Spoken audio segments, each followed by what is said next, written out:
I was driving home from a kind of a spiritual retreat called Koinonia over at Chautauqua Institution. And I had been involved with that all weekend. And I was married, my girls were very young, and I wasn't in a good marriage. It wasn't a good marriage at all. And having spent a weekend in all kinds of fellowship and kind of deep thought and lots of fun, Koinonia was a lot of fun, I started driving home, and it was dark, and I was driving home on 394, and I just started crying for no reason. I just started crying.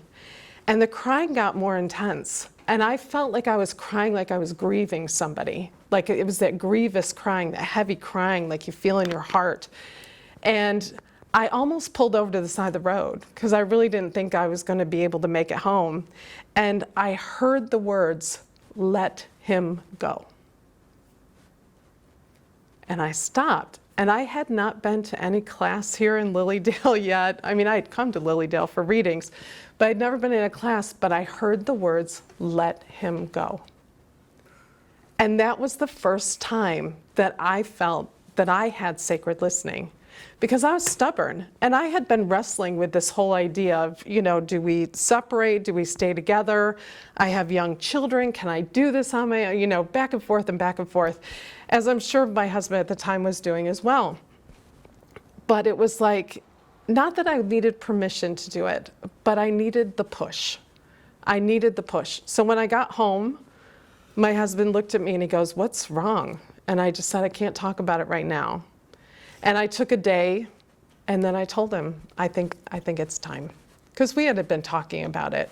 But I needed that push. But I needed to sacredly listen, and I needed that, that push from God. A friend wasn't going to push me into it. My family wasn't going to push me into it. I needed that divine push to do it. Because I didn't want to be a divorcee. I didn't want to be a single mom or anything like that, but it was the best thing. It was the best thing, not only for me, but for him, for our girls, for everybody. Because now all of a sudden we're happy, right? Because we found happiness again, which was a beautiful thing. So that was kind of my first instance with what I would like to call sacred listening. So there's been a lot of times when I feel that we are pushed like that. And maybe we don't always hear those divine words, but I'm also very stubborn. So I know God probably said, we've got to give them to her this way. But, there's been other times in my life that I've had those situations. And again, not just as a medium. Almost 21 years ago, my best friend, who was my next door neighbor growing up, and she was 3 years younger than me. She was like a little sister, and I'm the baby in my family. So having somebody who's a little sister to me was kind of a wonderful thing. And her name is Stephanie, and Stephanie and I were very, very close. And even though I was 3 years older, we did everything together, and got in trouble together, and had a good time together. But we were both Aries. We both loved the peanuts. There was just a lot in common. And so 21 years ago, Stephanie was brutally murdered by her husband.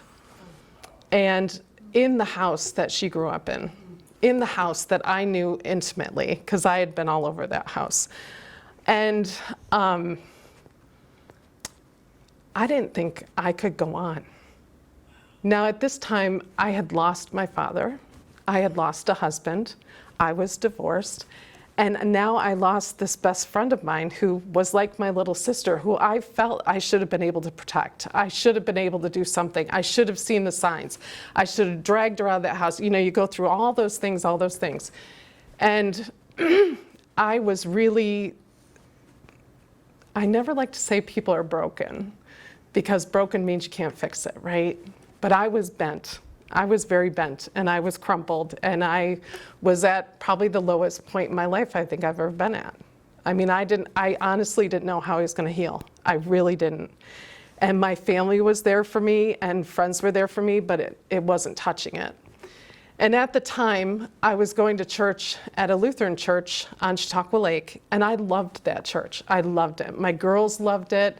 I thought it was a great way to raise them. It was like Catholic light, so like I got it, you know. It was like kind of like growing up Catholic, but it was a lot more open. And our pastor was amazing. He was an amazing man. And so I went to him, and I called him the night I found out, and I was a hot mess. And, you know, he kind of talked to me for a while, and then I went to church. And at church, I was very involved. We had a praise band. I sang in the praise band. We had a drama group. Surprisingly, I was in the drama group, right? And so it was a really active church, and my girls loved going there. I never had to drag them to church or beg them. I mean, they truly enjoyed going there. And we had a church family, and it was beautiful. And so I sat in the back of the church by myself, you know, and I sat in the pew, and I thought, okay, I am going to open myself up because I need healing. I need something. I need some divine intervention. And the songs came on, and pastor spoke, and I felt nothing. Absolutely nothing.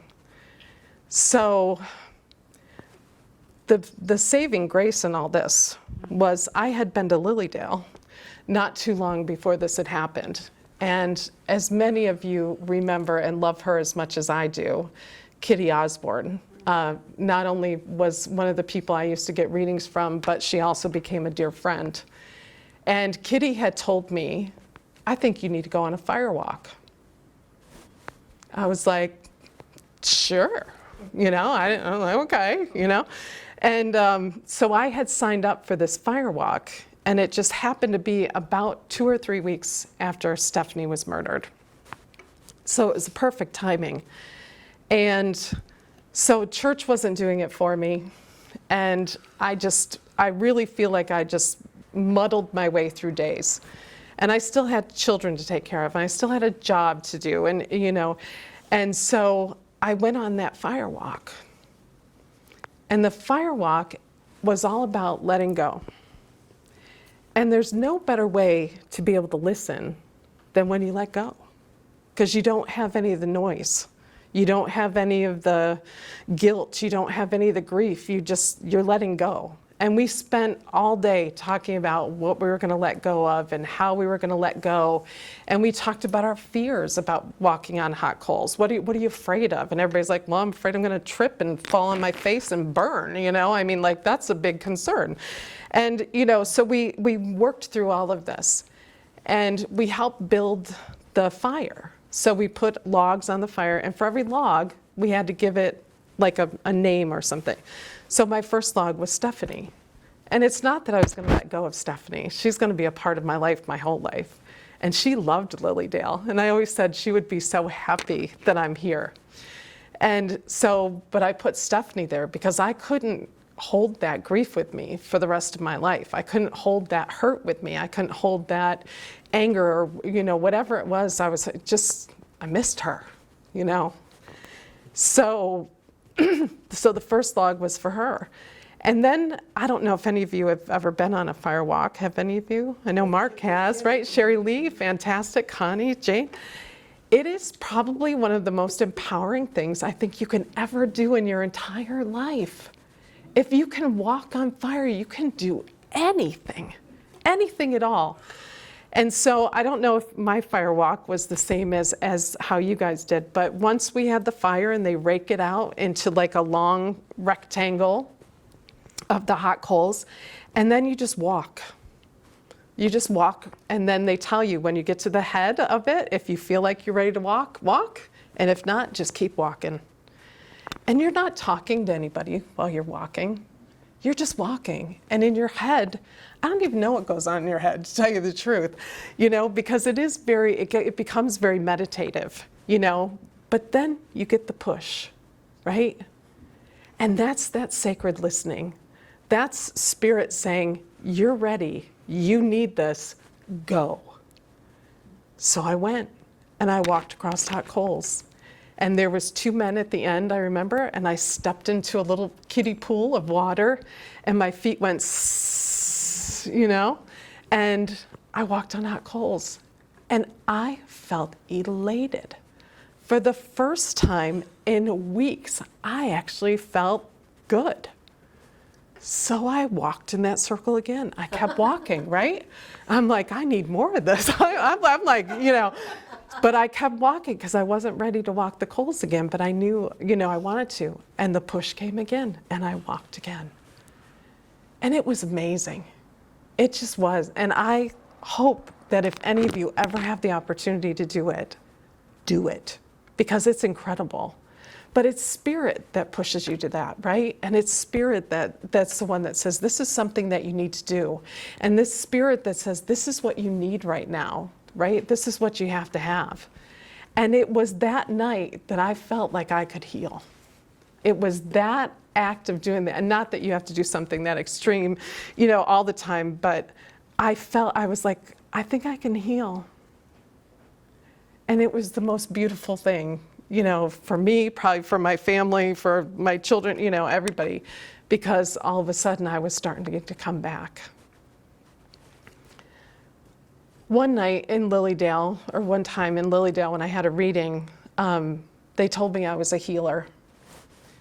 And I didn't know quite what to make of that at the time, but I was invited to go to the healing service that's on Wednesday nights up in Lilydale. And that became a salvation for me in so many ways. I started going to the healing service every Wednesday.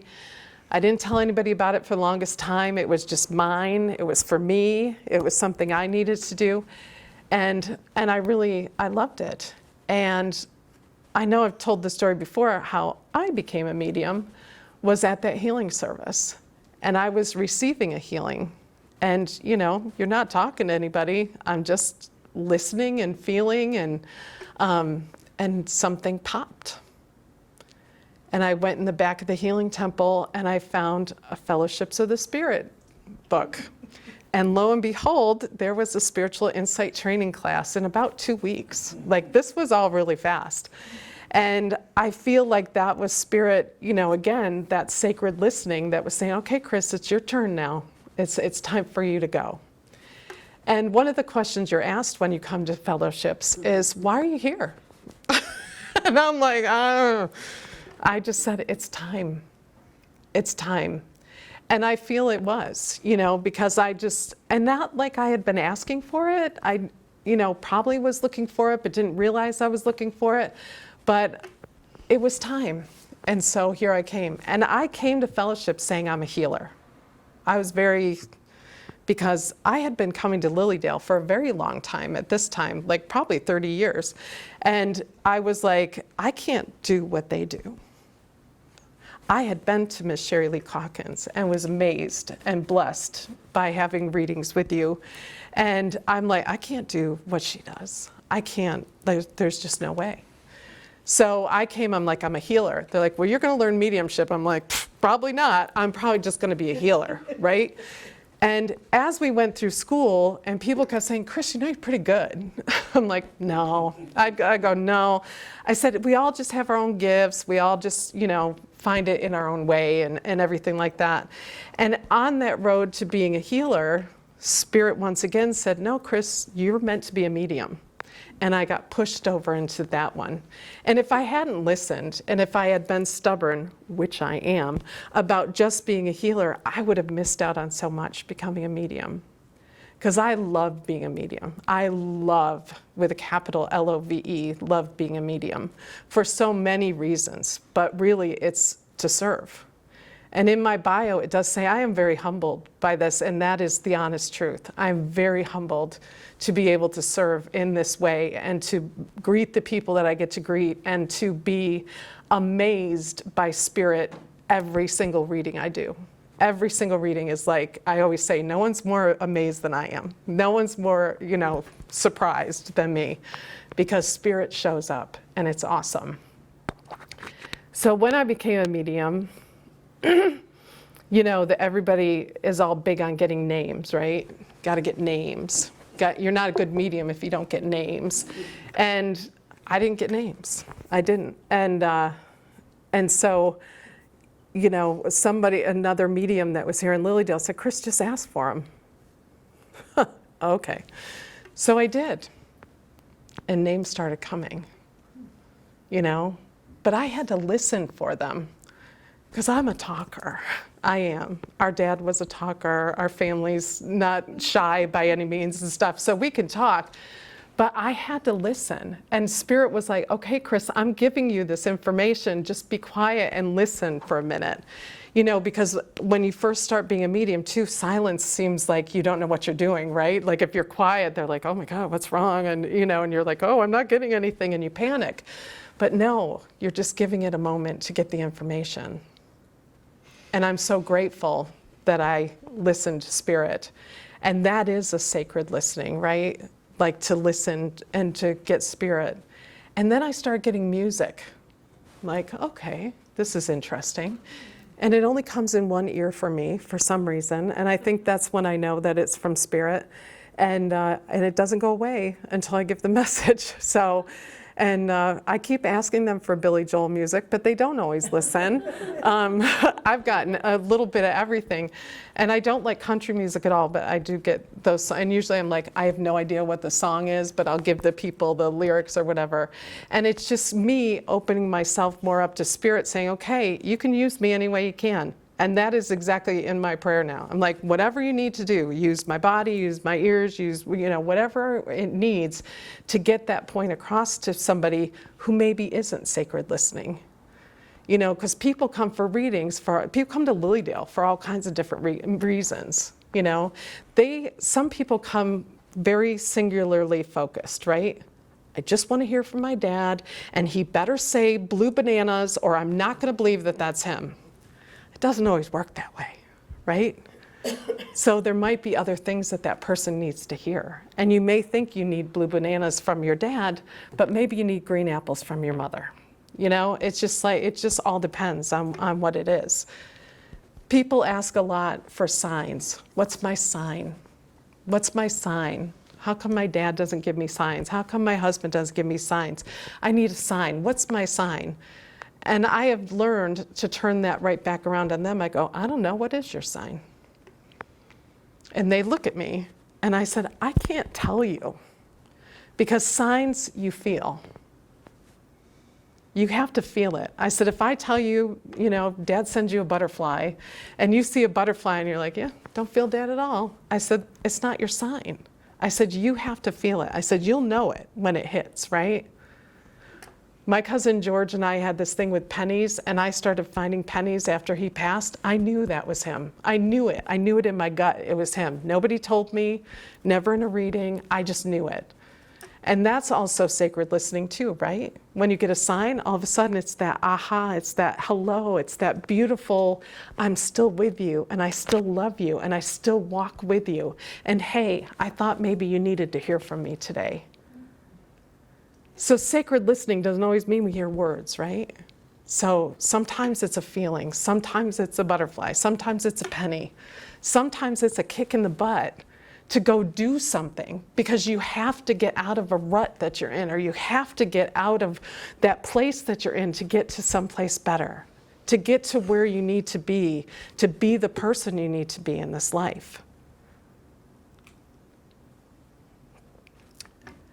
I speak on a victim impact panel here in Chautauqua County, and we speak to convicted drunk drivers. And I tell them the story about how my husband was killed by a drunk driver, and I was in the car too, and stuff. And when my children were little, my oldest daughter, I was trying to explain to her, she's like, Mom, where are you going? And so I was trying to tell her. And she looked at me with the innocence of like a 7-year-old, and she goes, but Mom, what if they don't listen? And that really stuck with me. And I feel that's how some of us are with our sacred listening, right? Because the signs are there. Our loved ones are there. They're right here with us. But we have to listen sometimes. But sacred listening isn't always with your ears. It's with that beautiful third eye. It's with your mind. It's in that beautiful solar plexus in your gut when you just know, and always right here in your heart. So I hope you all get the signs that you need. I hope whether it's a kick in the hiney, whether it's a beautiful rainbow in the sky, whether it's a butterfly, a cardinal, whatever it is, whatever you need, I hope you know that what you need will always come to you if you listen. Thank you.